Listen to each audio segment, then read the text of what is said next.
An entire team of young cheerleaders from Arizona vanished in 1995 after a show, mysteriously disappearing, leaving behind only unanswered questions and devastated parents. But 20 years later, a hiker finds something shocking in the desert, a discovery that would change everything and reveal the disturbing truth. The Arizona sun streamed through the kitchen windows, casting long rectangles of light across the breakfast table where Marissa Green sat with her husband David. It was a typical morning in Chandler, Arizona, or at least as typical as mornings had been for the past 20 years, ever since their twin daughters disappeared without a trace. Marissa stirred her coffee absently, her thoughts drifting as they often did to April and Amber. The girls would be 34 now. What would they look like? Would they have children of their own? These questions haunted her daily, though she'd learned to live with the not knowing. The sudden vibration of her phone against the wooden table startled her. She glanced down, expecting to see a work colleague or perhaps one of her friends from grief support group. Instead, she froze.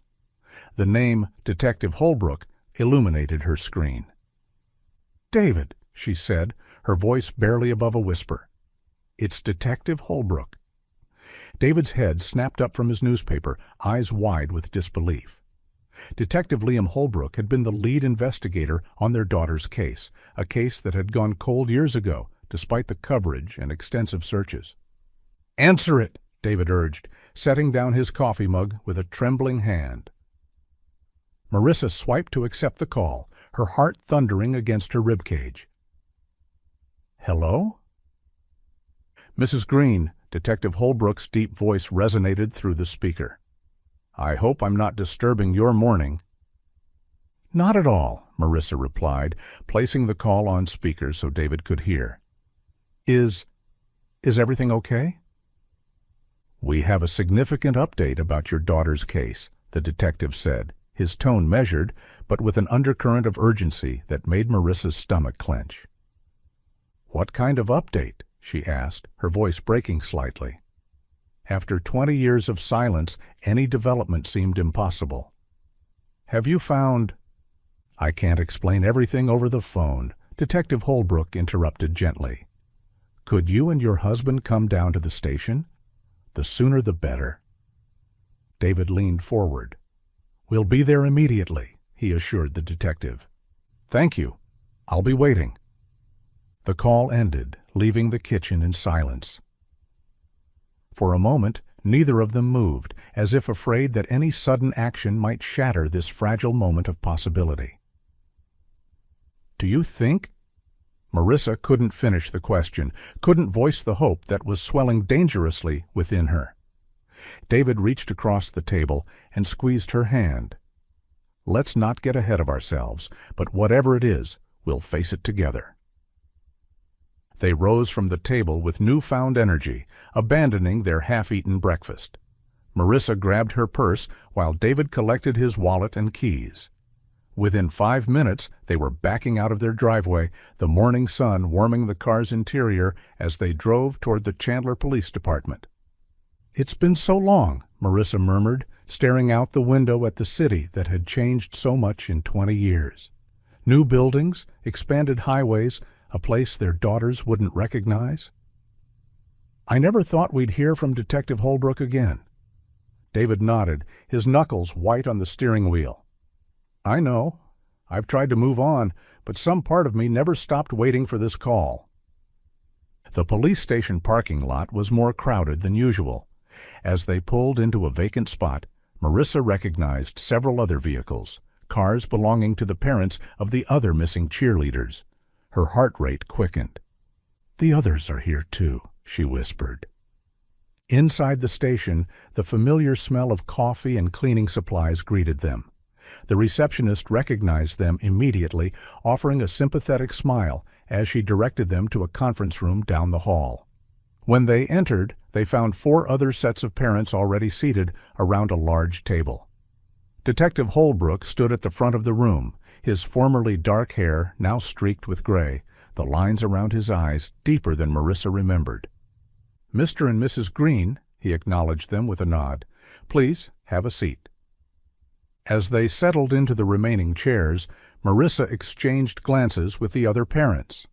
Linda and Robert Thompson, whose daughter Kira had disappeared alongside the twins. Judith and Michael Lee, Hannah's parents. Susan Collins, mother of Rachel, and Peter and Elena Rivera, Lily's parents. All of them connected by the same terrible event, the same 2-decade-long nightmare. Detective Holbrook cleared his throat. "Thank you all for coming so quickly. As I mentioned on the phone, we have a significant development in your daughter's case." He paused, his expression solemn. "Early this morning, a hiker deep in the Sonoran Desert discovered something we believe is connected to your daughter's disappearance." He turned to a laptop on the table and clicked a few keys. An image appeared on the wall screen, a rusty metal suitcase partially buried in sand beneath a large, flat stone. The lid was open, revealing a pile of red and white fabric inside.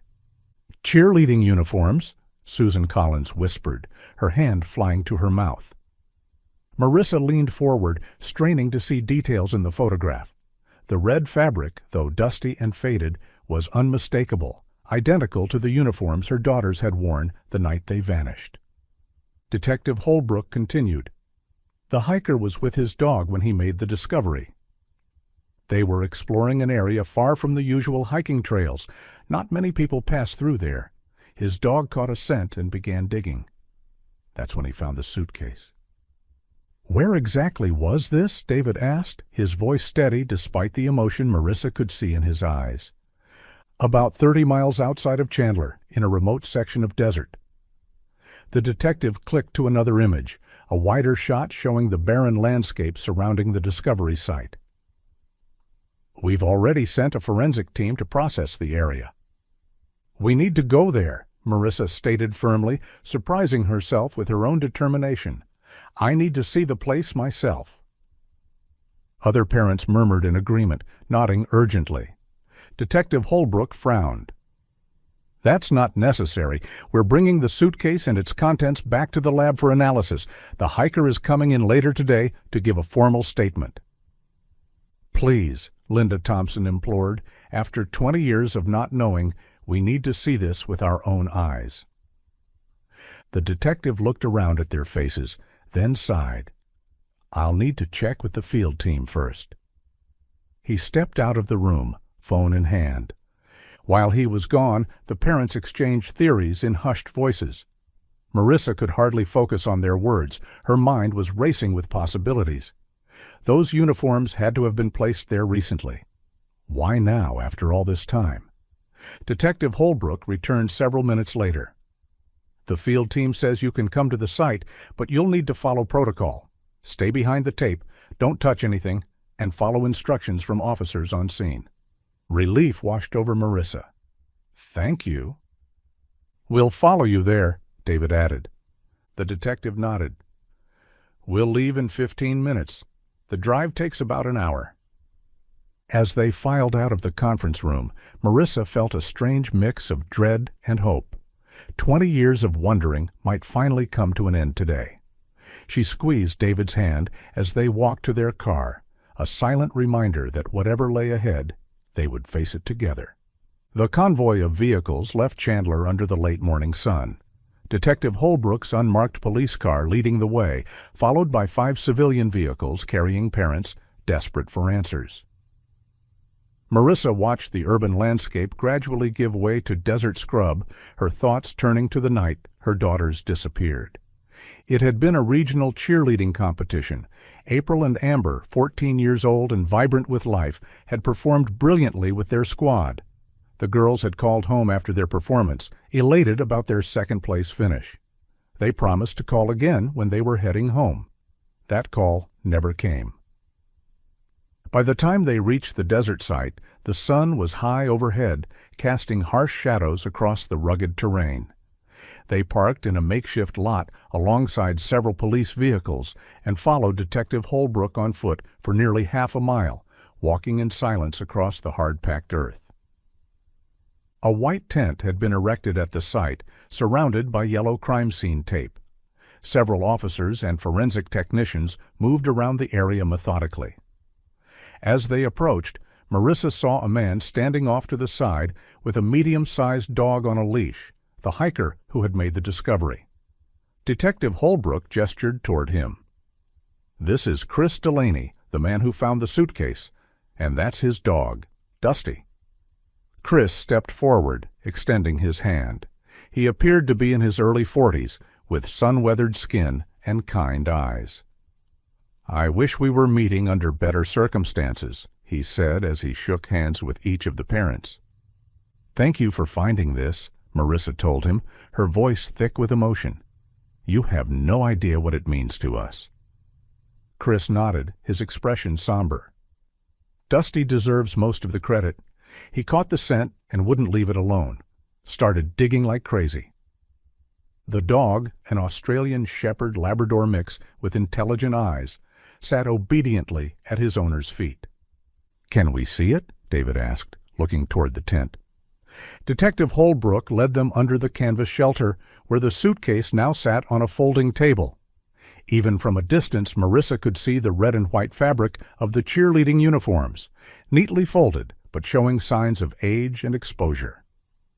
Based on the condition of the uniforms and the suitcase itself, a forensic technician explained, "We believe they were buried here relatively recently, perhaps within the last year or so."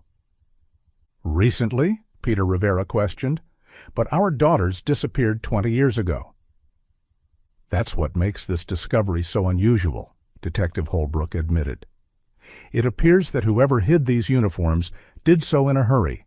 The burial was shallow, and the stone covering wasn't particularly heavy, almost as if they expected no one to venture this far into the desert."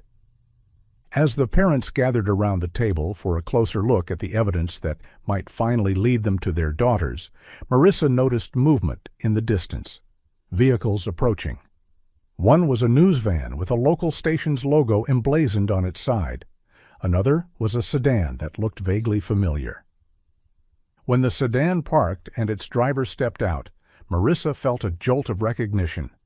Vincent Caraway, the girls' former cheerleading coach, strode toward them with purpose in his step. He had aged since she'd last seen him, his once dark hair now silver at the temples, but his athletic build and confident gait were unchanged. "Marissa! David!" he called out as he approached. "I came as soon as I heard." Detective Holbrook stepped forward to greet Caraway, extending his hand. "Coach, thank you for coming so quickly." Caraway shook the detective's hand firmly. "Of course. When it concerns my girls, I drop everything." Marissa noticed how he still referred to the cheerleaders as his girls, even after 2 decades. Caraway had been deeply involved in the search efforts back then, using his connections and resources to keep the investigation going long after the police had begun to scale back their efforts. "We've decided to inform the media about this new development," Detective Holbrook explained to the gathered parents. "This case affected our entire community 20 years ago. Hundreds of volunteers joined the search parties. People deserve to know we've found something." Marissa watched as reporters began setting up their equipment nearby. A young woman with a microphone was already speaking with one of the officers, nodding intently at whatever information she was receiving. Vincent Caraway approached the table where the suitcase sat. He stared down at the uniforms, his expression unreadable. "After all these years," he murmured, "I've never stopped hoping we'd find them." He turned to Chris Delaney, who still stood with his dog near the edge of the tent. "Thank you," he said earnestly, extending his hand to the hiker. "Your discovery might finally help us find answers." Caraway then moved among the parents, greeting each with a warm handshake or a gentle touch on the shoulder. When he reached Marissa and David, his eyes softened. "It's been a long time," he said quietly. "How are you holding up?" "As well as can be expected," David replied. "We heard you're no longer with the school?" Caraway nodded. "I left the school system about 10 years ago. I still train cheerleaders independently, though. Started my own program." Before they could continue their conversation, a reporter approached, cameraman in tow. "We'd like to interview the parents, if that's all right," she said, looking to Detective Holbrook for permission. The detective nodded. "One at a time, please, and keep it brief." The interviews began, with each set of parents expressing their renewed hope that this discovery might lead to finding their daughters, or at least learning what had happened to them. Marissa watched as Susan Collins broke down mid-sentence, overcome with emotion as she spoke about her daughter Rachel. When it was their turn, Marissa and David stood before the camera, holding hands for support. "Mrs. Green, how does it feel to have this new lead after 20 years?" the reporter asked. Marissa took a deep breath. "It's overwhelming. We've never stopped looking for our daughters, never stopped hoping. If April and Amber are out there somewhere, if they can see this broadcast, we want them to know that we're still searching. We will never stop looking for you." "Mr. Green, what do you hope comes from this discovery?" David's voice was steady, though Marissa could feel his hand trembling in hers. "Closure, at the very least. But what we really hope for is what every parent in our situation hopes for, to find our children alive and bring them home." After the interview concluded, Marissa realized she'd left her water bottle and camera in the car. "I should go get them," she told David. "I want to take some pictures of this place with my good camera. My phone won't capture enough detail." "I'll come with you," David offered. They approached Detective Holbrook to let him know their plans. "That's fine," he said, "but stay on the path we came in on. It's easy to get disoriented out here in the desert, and we don't need any more missing persons today." They nodded in understanding and began the walk back to the parking area. The midday sun beat down on them, the heat rising in visible waves from the sandy ground. As they walked, Marissa scanned the surrounding landscape, taking in the vast emptiness of the desert. Something on the horizon caught her eye. A truck, partially obscured by a ridge, and what appeared to be two men moving around it.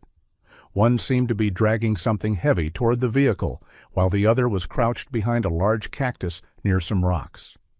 "David," she whispered, touching his arm to stop him. "Look over there." David followed her gaze. "I see them. There's someone sitting in the truck, too." "What are they doing out here?" Marissa wondered aloud. "That's too far from any trail for normal hikers?" David squinted against the sun. "They're probably just taking a break from off-roading or something." Marissa shook her head, her instincts telling her something wasn't right. Why would someone be dragging a heavy sack if they're just taking a break? And what's that other man doing by those rocks? Without waiting for David's response, she altered her course, heading toward the distant truck. "Marissa!" David hissed, hurrying after her. "What are you doing? The detective said to stay on the path." "I just want to see what they're up to," she replied, her pace quickening. "Something doesn't feel right." David caught up to her, grabbing her arm gently. "This is dangerous. We should tell Detective Holbrook instead." "By the time we get back to him, they could be gone," Marissa argued, pulling away. "I need to know if this has anything to do with our daughters." As they drew closer, the men by the truck noticed them. Marissa raised her hand in greeting, calling out, "Hello there." The reaction was immediate and alarming. The men shouted to each other, abandoning whatever they had been doing. The man who had been dragging the sack heaved it into the truck bed, while the one by the rocks rushed toward the vehicle with what looked like a shovel in his hands. Within moments, all three men were in the truck, which roared to life and sped away, kicking up a cloud of dust in its wake. "Did you see that?" Marissa exclaimed. "They ran away." In the final seconds before the truck disappeared from view, Marissa noticed a small sticker on the rear window, some kind of company logo. Instinctively, she grabbed her phone and tried to take a picture, but the truck was moving too fast and was already too far away. The resulting image was a blurry mess. "That was a company logo on the back window," she told David, her heart racing. "Did you see it?" David nodded grimly. "I saw it, but I didn't recognize it." They stood in silence for a moment, watching the dust trail left by the departing truck until it vanished in the distance. Then, driven by curiosity and a mother's intuition, Marissa walked toward the spot where the men had been. "Marissa, we need to go back," David urged, following reluctantly. "We're way outside the safety zone now." "Just a little farther," she insisted. "I need to see what they were doing." When they reached the large cactus and the nearby rocks, Marissa crouched down to examine the ground. There was a freshly dug hole, similar to the one where the suitcase had been found. David joined her, scanning the disturbed earth carefully. "There's something here," he said suddenly, reaching into the sand. He pulled out a small object, brushing away the dust that clung to it. Marissa gasped, her hand flying to her mouth. "Oh my God, David! That's Amber's earring." She took the small piece of jewelry from his palm with trembling fingers. Though tarnished and corroded after years in the desert, there was no mistaking the distinctive design, a tiny silver star with a red gem at its center. She had bought identical pairs for both twins on their 13th birthday, just months before they disappeared. "Are you sure?" David asked, his voice barely audible. Marissa nodded, tears welling in her eyes. "I'm positive. I gave these to them for their birthday." She looked up at him, a mixture of hope and fear coursing through her. "David, these men, they must know something about what happened to our girls." They searched the area thoroughly, hoping to find more clues, but the men had been thorough in their removal of whatever else might have been buried there. With the earring clutched tightly in her hand, Marissa finally agreed to return to the investigation site. "We need to tell Detective Holbrook right away," she said as they made their way back. "Those men could be the key to finding our daughters." When they returned to the tent, Detective Holbrook was deep in conversation with a forensic technician.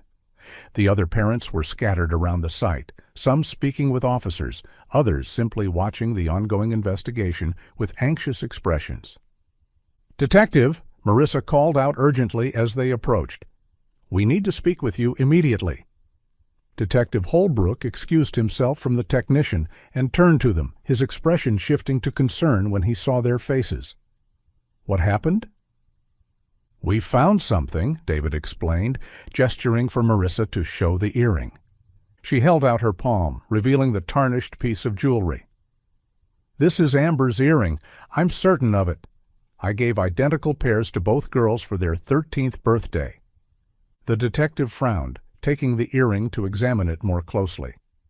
"Where did you find this?" Marissa and David exchanged glances before David answered.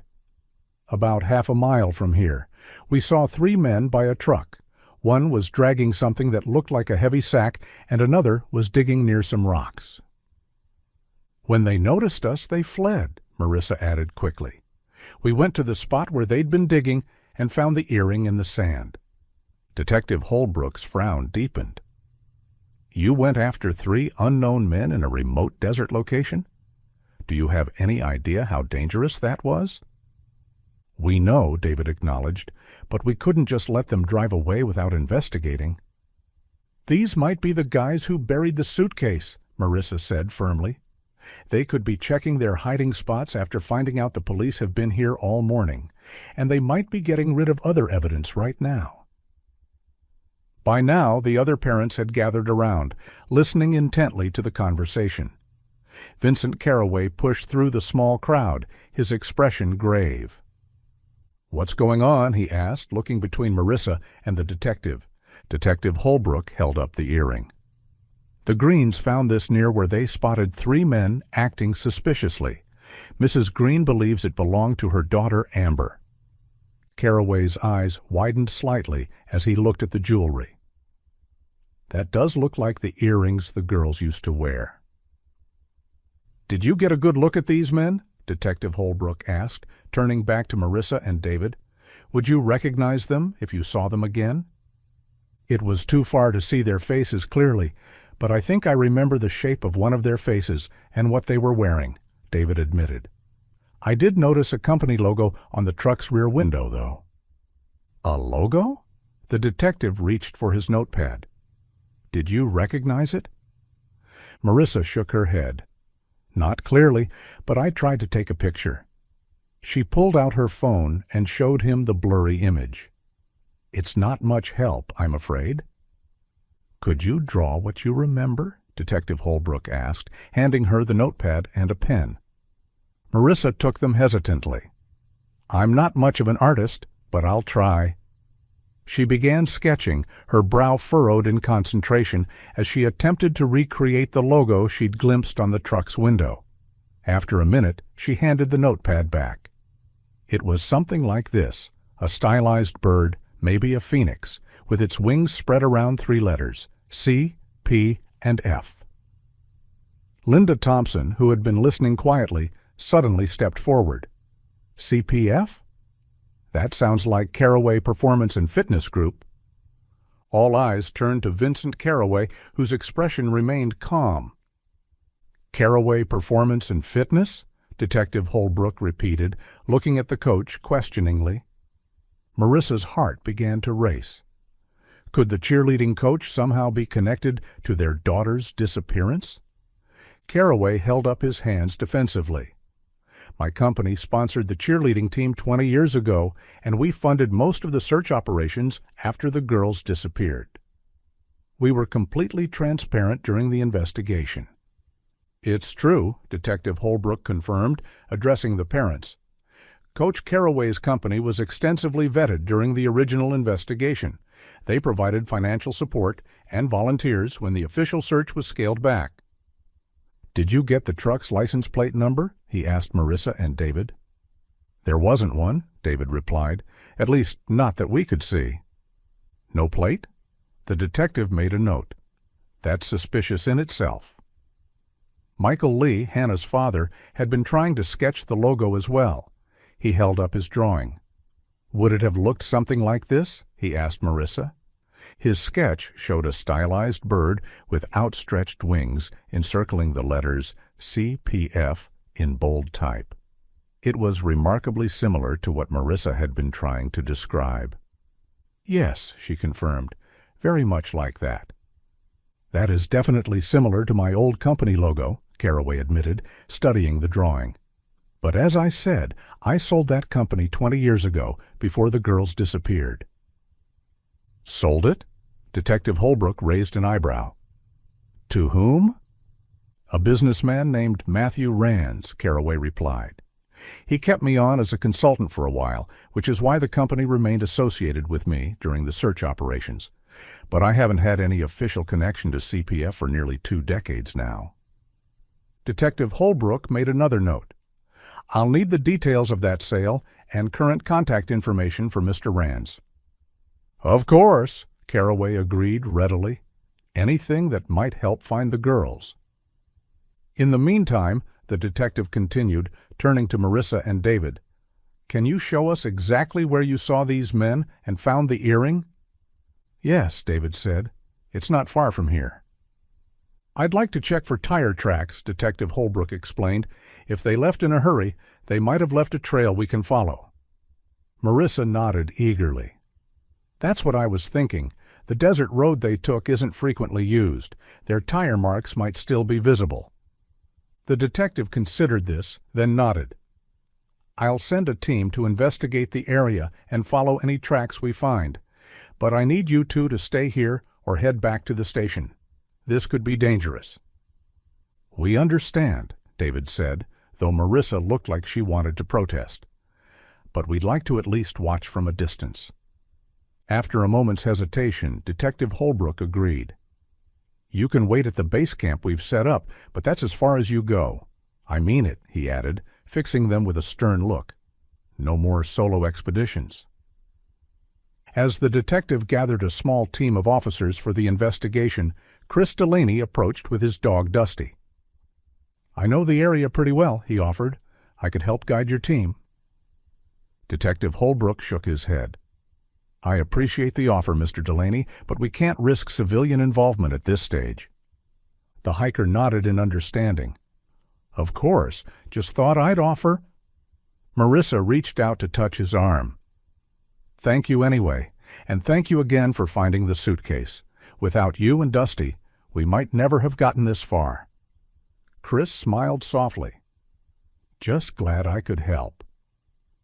Detective Holbrook directed an officer to escort Marissa, David, and the other parents back to the base camp, offering them the option to wait at a nearby diner for updates from the investigation team. As they walked away, Marissa passed the earring to the detective, who carefully sealed it inside an evidence bag. "We'll find out what happened to your daughters," he promised, "one way or another." Marissa nodded, hoping desperately that he was right. After 20 years of uncertainty, they were finally close to answers. She could feel it. She just prayed those answers wouldn't break her heart all over again. The drive back to civilization felt interminable. Marissa stared out the window at the passing desert landscape, her mind racing with possibilities. Who were those men? What had they been doing in the desert? And most importantly, what did they know about April and Amber? "We should eat something," David suggested as they approached a small cluster of buildings, a gas station, a diner, and what looked like a general store. "It could be hours before we hear anything from Detective Holbrook." Marissa nodded absently. Food was the last thing on her mind, but she knew David was right. They needed to keep their strength up for whatever lay ahead. They pulled into the diner's parking lot, a dusty patch of gravel with a few vehicles scattered about. The neon open sign buzzed in the window, a cheerful contrast to the desolate surroundings. Inside, the diner was cool and dim after the bright desert sun. It had the typical small-town charm: red vinyl booths, a counter with spinning stools, and the smell of coffee and grilled onions hanging in the air. A few locals sat at the counter, nursing cups of coffee and engaged in quiet conversation. Marissa and David chose a booth in the back corner, where they could talk privately while keeping an eye on the door. A middle-aged waitress approached with a pot of coffee and 2 menus. "Afternoon, folks," she greeted them warmly. "Coffee while you decide?" "Please," David replied, turning his cup right side up. After the waitress filled their cups and took their lunch orders, a club sandwich for David and a bowl of soup for Marissa, they sat in silence for a moment, both lost in their own thoughts.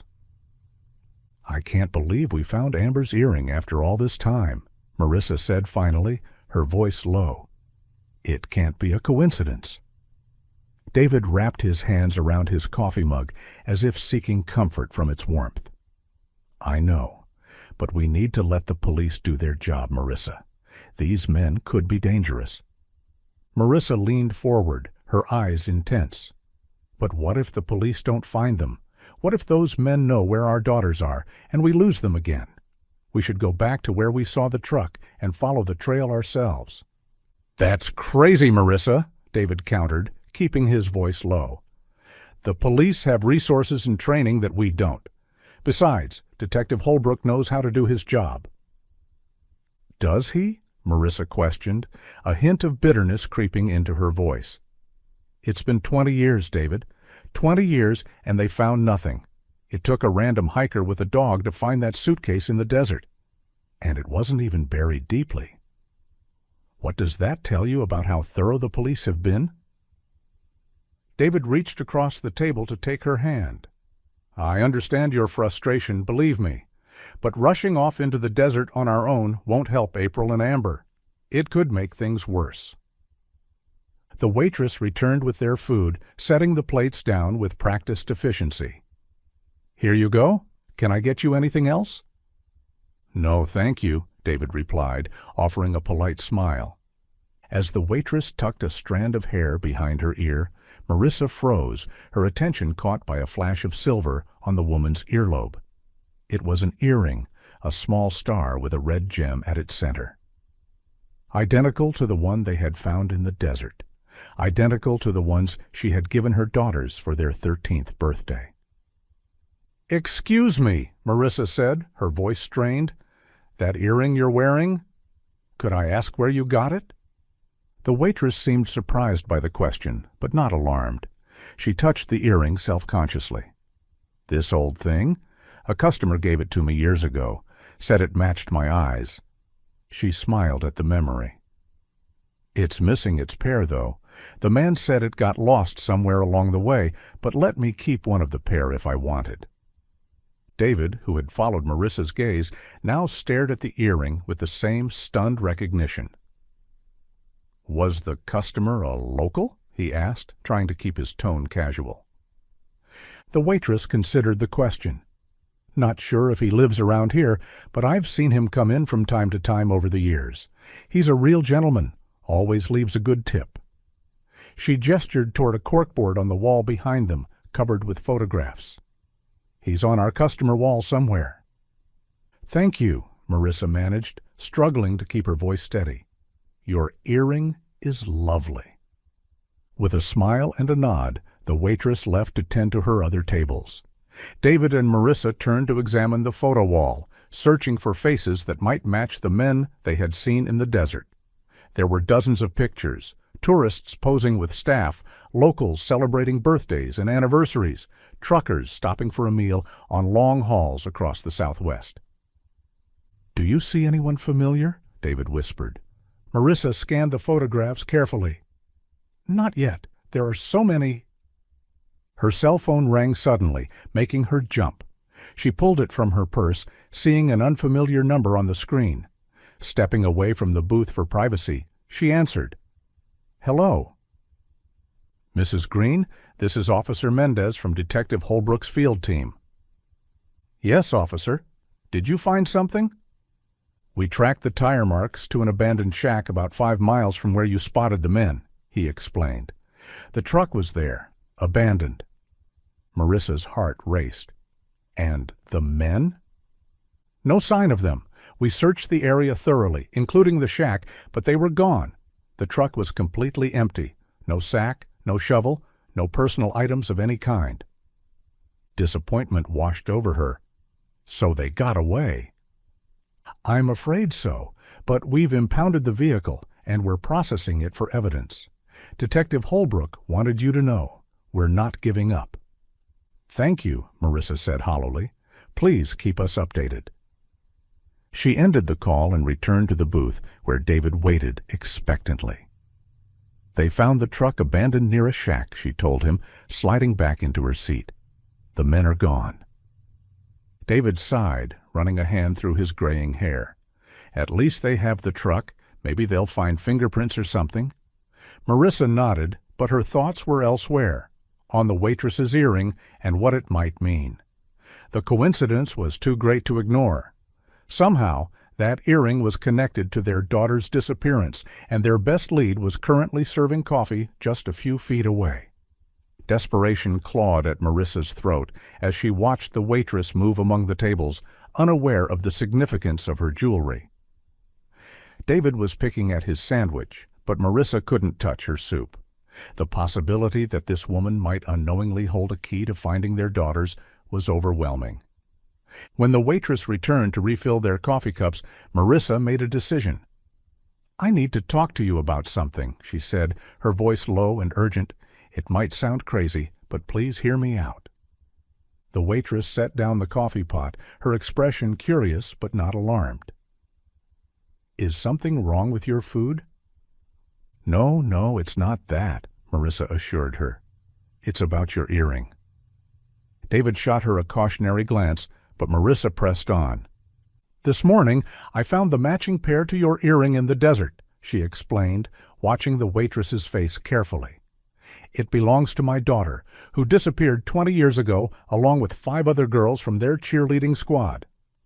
The waitress's hand went to her earring instinctively, her eyes widening. I don't understand." "The police found their cheerleading uniforms buried in the desert today," David added gently.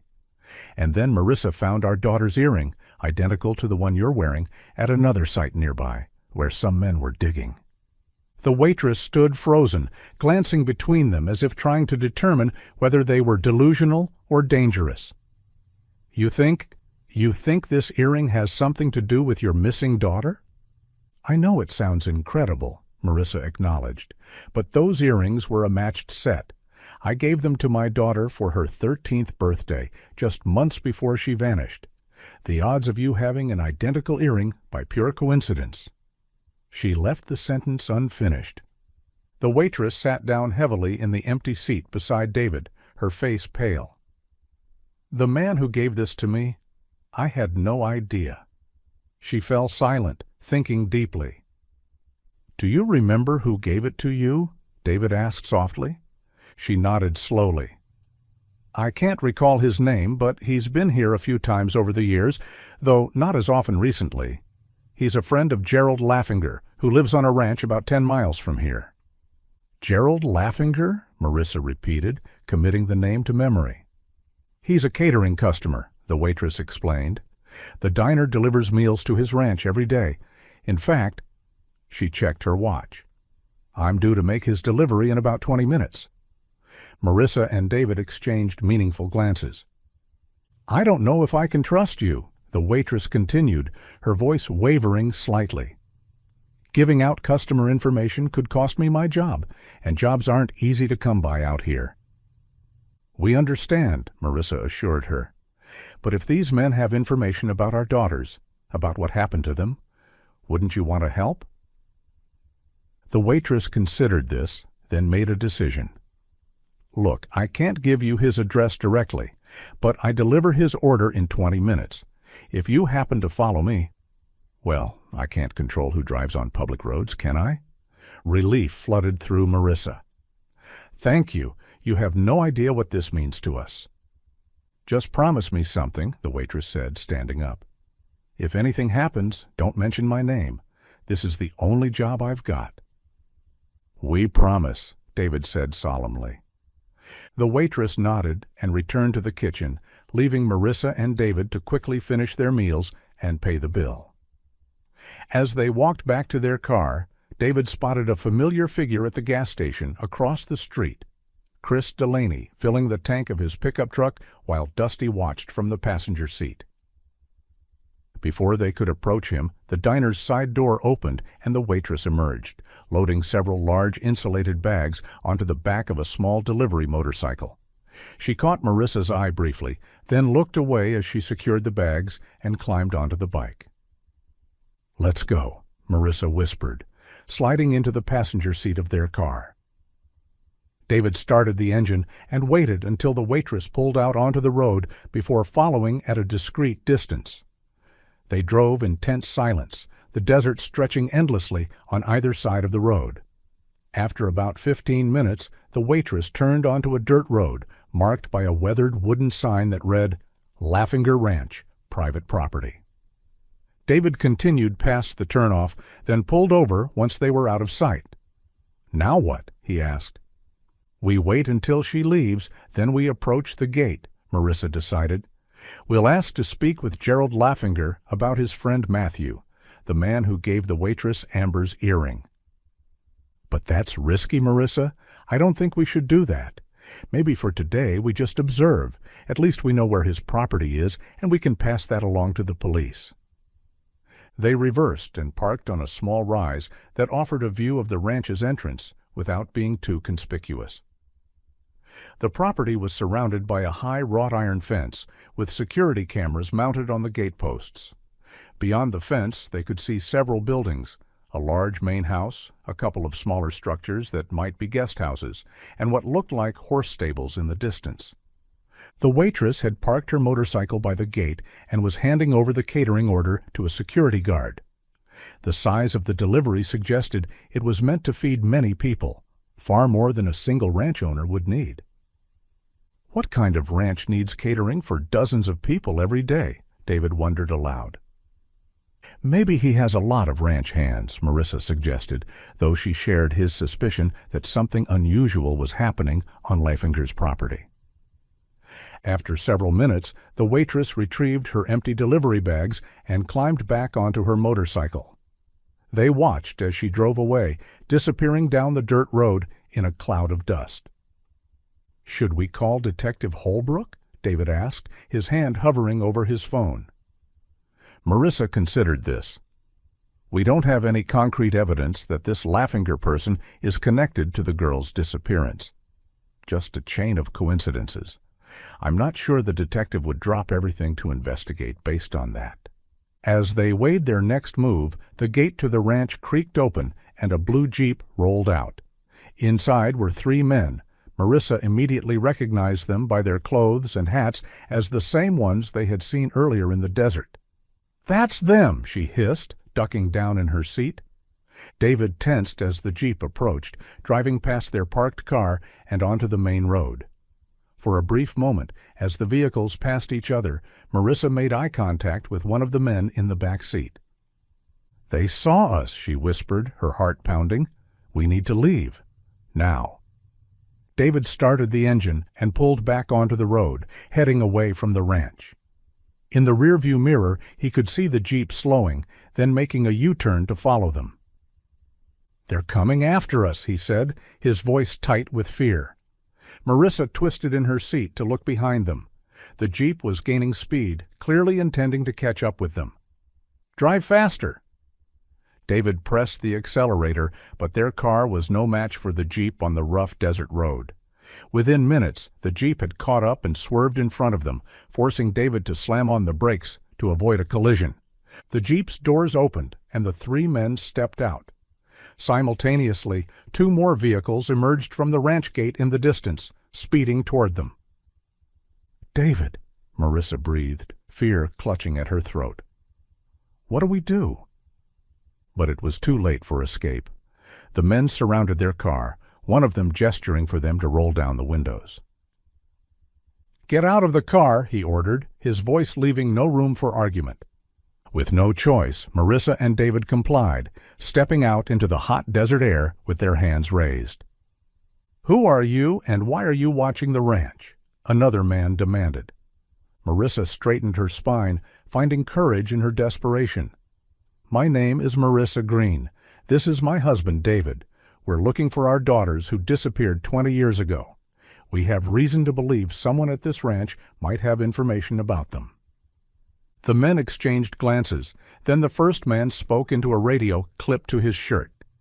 "We have the couple from the desert. They say they're looking for missing daughters. Awaiting instructions." After a moment, a voice crackled through the radio. "Bring them in." Surrounded by the men with no chance of escape, Marissa and David were escorted into one of the newly arrived vehicles and driven through the gates of Laffinger Ranch. Their search for answers had led them straight into what might be the lion's den, and Marissa couldn't decide whether to feel terrified or hopeful at the prospect of finally discovering the truth about what happened to their daughters. The interior of Laffinger Ranch was immaculately maintained, with manicured lawns surrounding the main house and carefully tended flower beds lining the driveway. It looked like any other wealthy person's retreat, peaceful, orderly, with no hint of the darkness Marissa suspected lurked beneath the surface. They were led into the main house through a side entrance and down a hallway decorated with expensive Western art. The men brought them to an empty room that appeared to be some kind of study, with bookshelves along one wall and a large desk dominating the space. The windows offered a view of the distant mountains, the beauty of the landscape a stark contrast to the fear Marissa felt. "Wait here," one of the men ordered, before searching them and confiscating their personal items, including their phones, wallets, and the car key. Then, without another word, they left the room and shut the door behind them. David immediately tried the door, but it was locked. "They've trapped us," he said, his voice tight with anxiety. "We should have called Detective Holbrook." "It's too late for that now," Marissa replied, searching the room for anything that might help them. The desk drawers were locked, and there was nothing within reach that could serve as a weapon. "What do they want with us?" David wondered, pacing nervously. "If they're involved in the girl's disappearance, why not just get rid of us out in the desert? Why bring us here?" Marissa shook her head. "I don't know, but they must have a reason." They fell silent as footsteps approached the door. It swung open to reveal a stocky man in his 60s, dressed in an expensive tailored suit despite the desert heat. His silver hair was neatly styled, and he wore a heavy gold watch on his wrist, a display of wealth and power. "Mr. and Mrs. Green," he greeted them, his voice smooth and cultured. "I'm Gerald Laffinger. I understand you've been asking about me." "Where are our daughters?" Marissa demanded, stepping forward. "Please, have you seen them?" Laffinger raised an eyebrow, seemingly amused by her directness. Straight to the point, I see. But I'm curious. What brings an aging couple to my property, spying on my men? My security team tells me they saw you earlier today in the desert, watching them from a distance. Now you show up here. Care to explain? David placed a steadying hand on Marissa's arm. We found evidence that connects your ranch to our daughter's disappearance 20 years ago, he said evenly. A cheerleading uniform buried in the desert, an earring that belongs to our daughter Amber, which your friend gave to a waitress at the diner.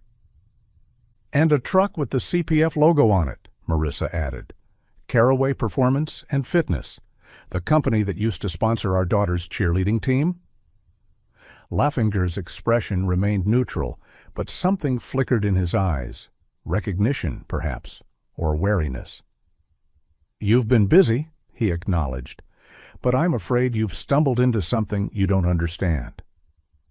Then explain it to us, Marissa challenged. Tell us what happened to our daughters. Laffinger sat on the edge of the desk, studying them with calculating eyes. Information has a very expensive price, Mrs. Green, and I'm not sure it's my place to make the explanation you seek. What price? Marissa asked desperately. We'll pay anything. Just tell us where April and Amber are. A cold smile spread across Laffinger's face. It's not about money, but since you've learned too much already, I don't have many options left. He stood and moved to the door, opening it to reveal the 3 men waiting outside. Take them to the special accommodations if they want to see the women, he instructed. Make sure they're comfortable. They'll be staying with us for quite some time. But, sir, are you sure? One of the men asked hesitantly. Yes, he replied coldly. I'll let that old dancing man decide what to do with them. You can't do this, David protested as the men entered and took hold of their arms. People will look for us. The police know we were following a lead. The police? Laffinger laughed dismissively. Don't worry about them. It's easy to stage an accident in the desert. Car goes off the road, gas tank ruptures. Very tragic. No one will come looking for you here. Despite their struggles and protests, Marissa and David were forcibly led from the house, across a stretch of open yard, and toward a large horse barn in the distance. Inside, the barn appeared normal at first glance. Stalls for horses, storage for feed and equipment. But the men led them to what looked like a supply closet at the rear of the building. One of them opened the door to reveal a staircase leading down into darkness. Move, he ordered, shoving David forward. They descended the stairs, the air growing cooler and damper with each step. At the bottom was another door, this one made of heavy metal with a complex electronic lock. The man punched in a code, and the door swung open to reveal what could only be described as an underground bunker. The space was surprisingly large, with concrete walls and floors and fluorescent lights humming overhead. There were several cots against one wall, a small bathroom area sectioned off by a partial wall, and a basic kitchenette in one corner. But what drew Marissa's attention immediately were the 3 women sitting on the cots, watching their entrance with wary, haunted eyes. The men forced Marissa and David to their knees in the center of the room, binding their hands to a metal pipe that ran from floor to ceiling. With that, they turned and left, the heavy door closing behind them with a resounding thud that echoed through the silence. For a moment, there was silence as Marissa and David struggled to process what they were seeing. The women appeared to be in their early 30s, the age their daughters would be now. They were thin, with pale skin that suggested they rarely saw the sun, but they were clean and appeared physically unharmed, though their eyes told a different story. "Who are you?" one of the women asked finally, her voice soft and hesitant. Before either of them could answer, heavy footsteps descended the stairs outside, and the door opened again to admit Gerald Laffinger. He surveyed the scene with satisfaction. "This is what I meant by the expensive price for information," he told Marissa and David. "Now you'll have all the time in the world to learn the truth, as you spend the rest of your lives in this cozy little bunker with the survivors." Survivors? David repeated, his voice breaking on the word. Laffinger ignored him, turning to address the women. Ladies, meet your new roommates. I'm sure you'll have plenty to talk about. He moved back toward the door, pausing as he reached it. Oh, and don't get any ideas about helping them escape. You remember what happened last time someone tried that, don't you? The women visibly flinched at his words, one of them looking away as if to hide tears. Laffinger left, the door closing behind him with the sound of multiple locks engaging. As his footsteps receded up the stairs, Marissa could hear him speaking to someone, his voice raised in anger. That damn dancing man, he muttered. Get me a phone call with Matthew and Caraway. Let's just hope Caraway's not talking to police to save his own ass. The name sent a jolt through Marissa. Vincent Caraway, the cheerleading coach. He was involved after all.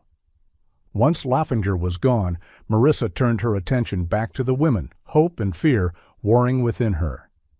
Please, she said, her voice trembling, help us untie these ropes.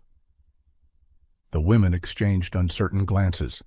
Then one of them stood and approached, turning to show her back as she did so. Her thin shirt didn't hide the lattice of scars that crisscrossed her skin, evidence of repeated whippings or beatings. This is what happens when we don't follow the rules, she explained quietly. If we help you, they'll do worse. Marissa gasped in horror at the sight.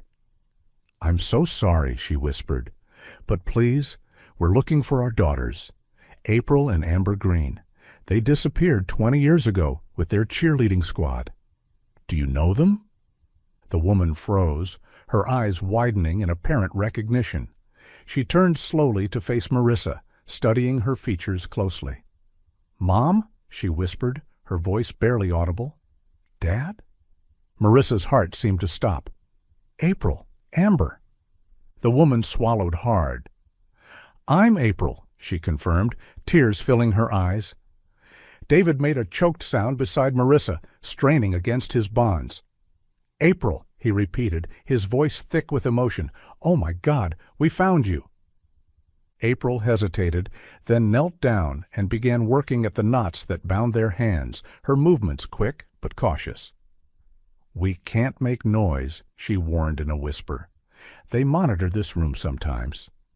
As she worked, Marissa drank in the sight of her daughter, a woman now, her face showing the strain of whatever horrors she had endured, but still recognizably the child they had lost. What happened to you? She asked, tears streaming down her face. Where's Amber?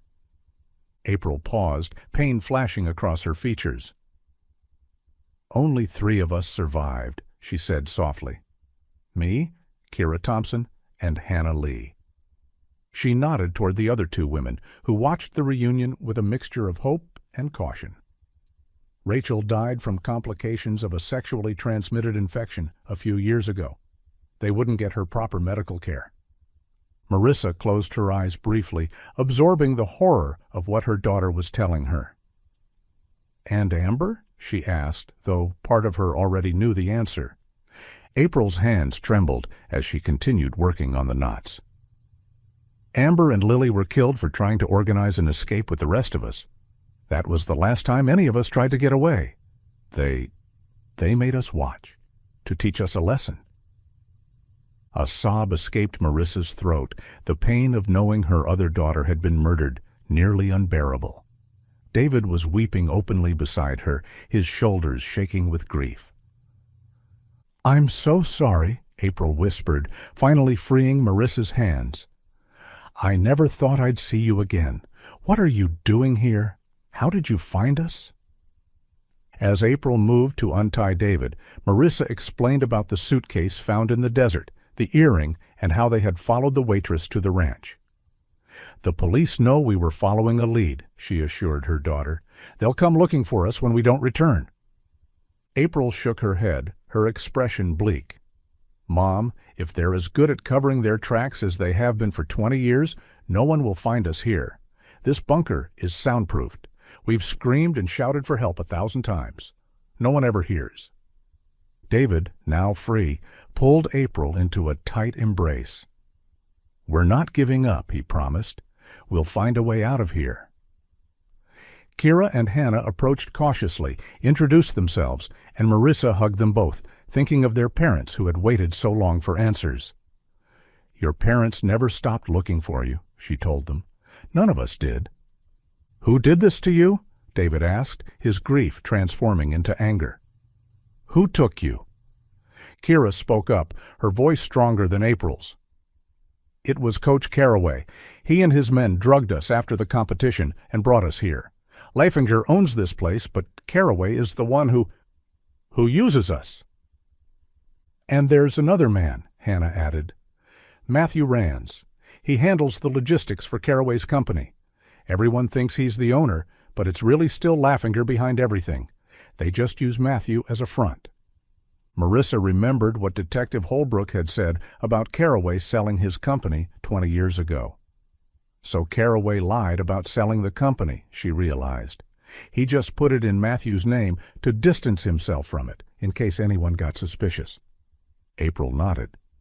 "Carraway visits once a month, but otherwise we just stay down here. No one is allowed to touch us except him, not even Leifinger or Matthew. We're his special girls," he says. The horror of their situation was overwhelming as hours passed by. Just as they began to gather the courage to talk about escape, distant noises echoed from above, shouting and what sounded like gunshots. April rushed to help David find something they could use to signal their presence, settling on a metal food tray that he began banging against the pipe they had been tied to. The noise was deafening in the confined space, and they took turns banging rhythmically and shouting for help. Despite April's insistence that the bunker was soundproof, they had to try. Minutes that felt like hours passed, the gunfire above eventually falling silent. Then, miraculously, they heard movement on the stairs, followed by voices calling out, "Police! Is anyone down there?" Hope surged through Marissa as they all shouted back, directing the rescuers to the locked door. After several tense moments, the electronic lock disengaged, and the door swung open to reveal several police officers in tactical gear, weapons drawn. One of them held up an electronic car key, likely taken from the men who had captured them. "We need medical assistance," one officer called into his radio as they assessed the situation. "We have 5 civilians, appears to be the missing persons, and 2 others." As they were led up the stairs and out of the barn, Marissa held tightly to April's hand, afraid that if she let go, her daughter might disappear again. Outside, the ranch was swarming with police vehicles and ambulances. Several bodies lay on the ground, covered with sheets, men who had resisted arrest and been shot by police. Near the main house, Marissa spotted Detective Holbrook coordinating the operation. Beside him stood Chris Delaney and the waitress from the diner, both looking relieved at the sight of Marissa and David emerging safely. Gerald Leifinger and the 3 men from the desert were being loaded into separate police cruisers, handcuffed and under heavy guard. "Detective!" Marissa called out, her voice breaking with emotion. "We found them. We found our daughter April, and Kira and Hannah too. But the others didn't make it." Detective Holbrook approached quickly, his expression a mixture of shock and relief. "Mrs. Green, Mr. Green, are you all right? We've been searching for you since the hiker and the waitress reported you missing." "Vincent Carraway is behind all of this," David told him urgently. "He took the girls 20 years ago. He's been keeping them here as prisoners all this time." The detective's expression hardened. "We just interviewed Carraway at the station a few hours ago." He turned to an officer nearby. "Radio all units. Priority 1. Locate and apprehend Vincent Carraway. Consider him dangerous. Block all exits from town and check his residence immediately." As paramedics approached to check them for injuries, Marissa felt a complex mixture of emotions. Joy at finding April alive, devastating grief for Amber, and a burning determination to see justice done. They had found some answers, but the full truth of what had happened to their daughters and the other girls was still emerging, a truth more horrific than they could have imagined. The police station buzzed with activity. Additional officers had been called in to handle the unfolding case, and reporters were gathering outside, alerted by scanner chatter about a major break in the 20-year-old disappearance that had haunted Chandler for 2 decades. Marissa, David, and April sat together in a small interview room, unwilling to be separated even for a moment. April held her parents' hands tightly, as if afraid they might vanish if she let go. Across the hall, Kira and Hannah were giving their statements to other officers, each accompanied by a victim advocate. Detective Holbrook entered, carrying a tray with cups of water and a box of tissues. His face showed the strain of the past several hours, but there was a determined set to his jaw. "We've got roadblocks up on all major routes out of the county," he informed them. "Caraway won't get far." "Has he already fled?" David asked. The detective nodded grimly. "Officers found his house empty, closets cleared out. He must have bolted as soon as he left the station this morning, but we'll find him." He turned his attention to April. "I know this is difficult, but we need to understand exactly what happened, both 20 years ago and since then. Are you up for answering some questions?" April took a deep breath and nodded. "I want to tell you everything. I want him caught and punished for what he did to us. To my sister." Detective Holbrook activated a recording device and placed it on the table. "For the record, could you state your full name?" "April Michelle Green," she replied, her voice stronger than it had been in the bunker. "I was abducted on May 17th, 1995, along with my twin sister Amber and 4 other girls from our cheerleading squad." "Can you tell us what happened that night?" April closed her eyes briefly, gathering her thoughts. "We had just finished competing in a regional championship. We placed second. Everyone was celebrating in the locker room, getting changed to go home."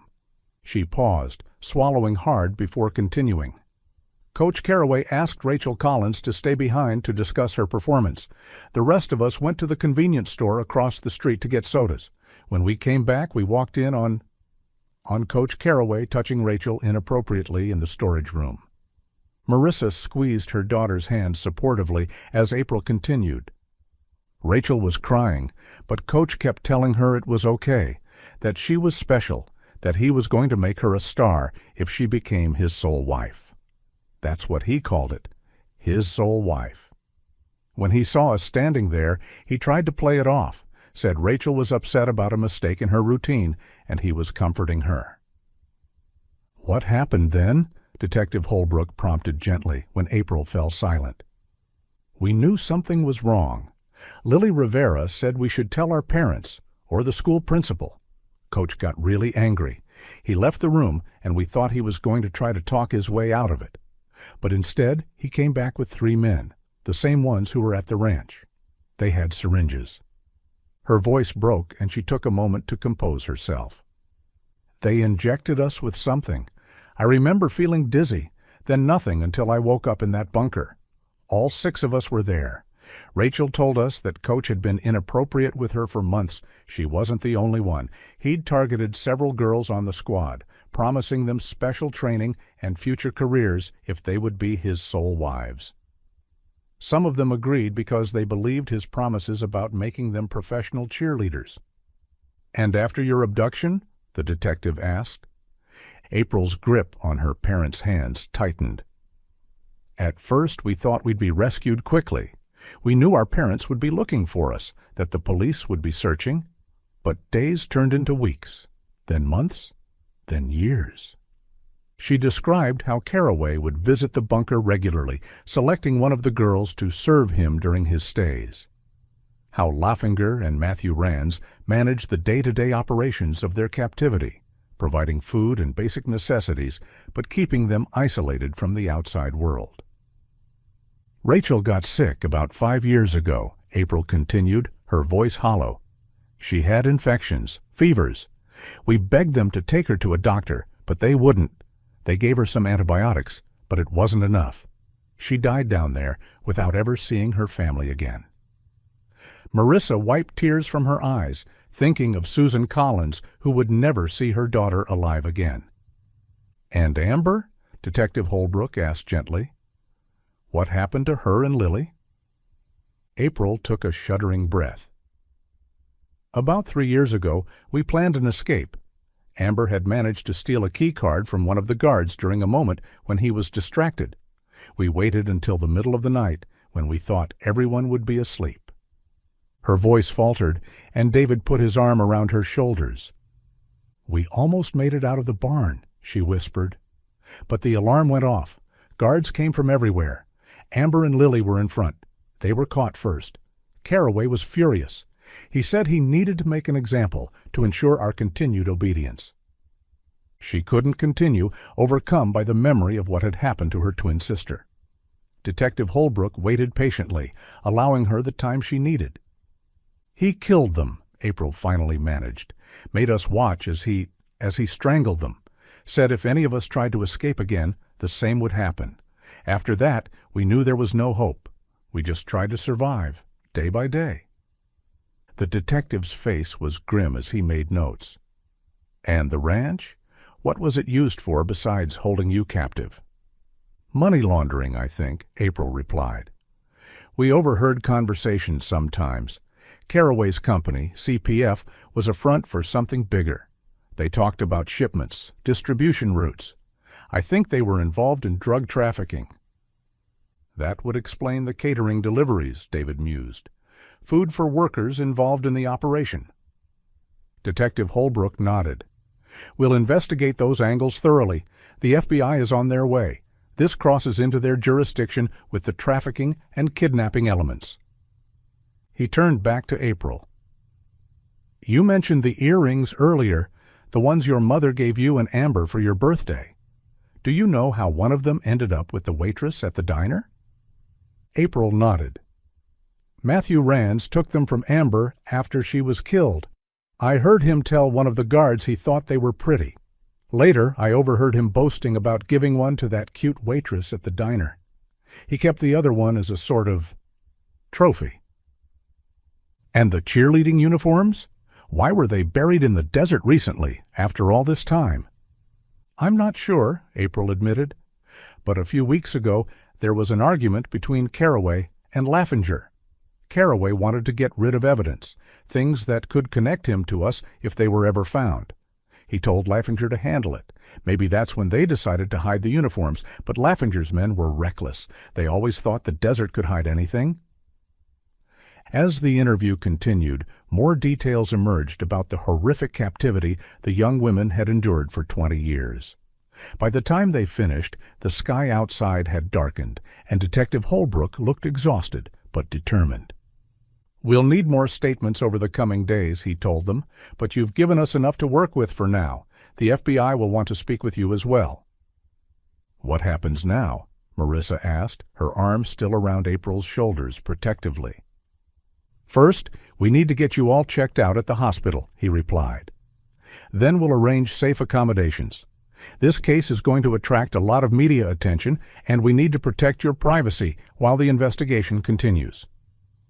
Just then, another officer appeared at the door, beckoning urgently to Detective Holbrook. He excused himself and stepped outside. Through the glass panel of the door, they could see him receiving what appeared to be important news, his expression changing from concern to grim satisfaction. He returned a moment later. "We've got him," he announced. "Highway Patrol stopped Caraway trying to cross into New Mexico about 30 minutes ago. He's being transported back to Chandler as we speak." Relief flooded through Marissa. The monster who had stolen their daughters, who had murdered Amber, would finally face justice. It wouldn't bring back the dead, but it was a start. "There's something else," Detective Holbrook added. "The team has already begun processing the ranch. They've found financial records linking Caraway, Laffinger, and Matthew Rands to an extensive drug trafficking operation. The ranch, cheerleading, and fitness business was just a cover." April nodded wearily. "I always suspected something like that.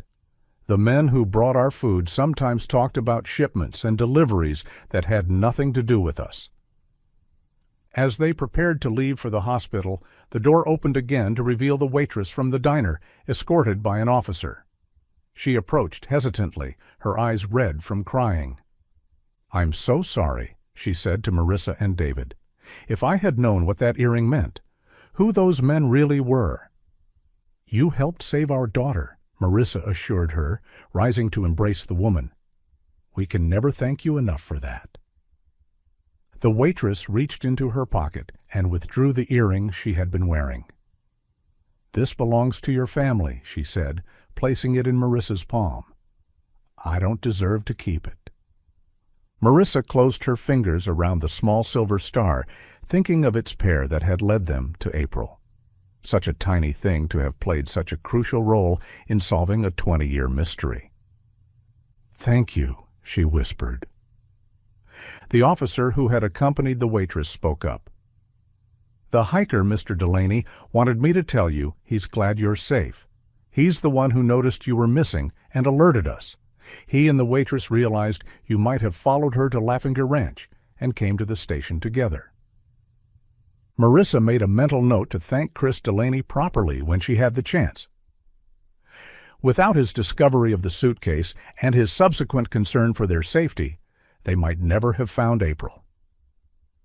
As they left the interview room, they passed open doors where other reunions were taking place. Kira with her parents, Linda and Robert, who were sobbing with joy as they embraced their long-lost daughter.